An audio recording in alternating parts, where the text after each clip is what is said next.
Sugar کے patient کو عام طور پہ پیشاب بہت زیادہ آتا ہے۔ پیشاب بار بار آنے کی وجہ سے پیاس بھی زیادہ لگتی ہے، لیکن ایسا اس وقت ہوتا ہے جب شوگر لیول بہت زیادہ ہائی ہو جاتا ہے۔ شوگر لیول ہائی ہونے کا مطلب ہے 400 کے قریب شوگر کی ریڈنگ۔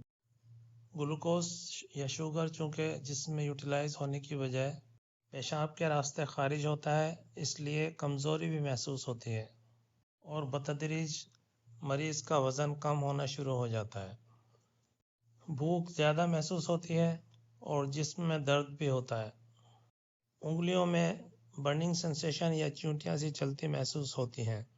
شوگر کے مرض کو شوگر کی مختلف اسٹیجز کے لحاظ سے بیان کیا جا سکتا ہے۔ سب سے پہلی اسٹیج کو پری ڈائبیٹک کنڈیشن کہا جاتا ہے، یعنی شوگر ابھی آئی نہیں بلکہ آنے والی ہے۔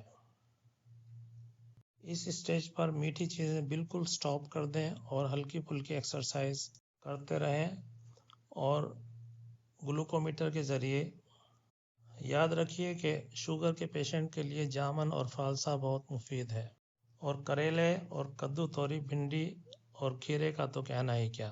بینگن، سلاد، گوبھی اور اروی کے پتے استعمال کر سکتے ہیں۔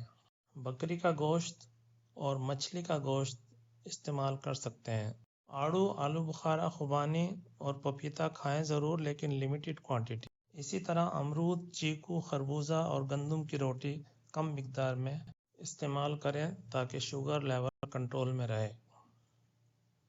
جتنی زیادہ احتیاط کریں گے اتنا ہی آپ کے لیے فائدہ مند ہوگا۔ صرف خوراک پر کنٹرول کر کے اور ایکسرسائز کے ذریعے آپ شوگر کو کافی عرصے تک مؤخر کر سکتے ہیں۔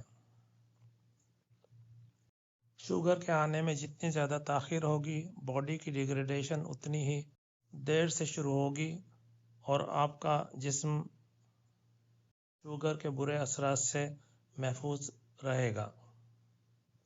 مٹھائیاں، آئس کریم، چاکلیٹ، بیکری کے item, cake, pastry, soft drinks, ان سب چیزوں کا خیال رکھتے ہوئے اپنے لائف اسٹائل کو بالکل چینج کرنا ہے۔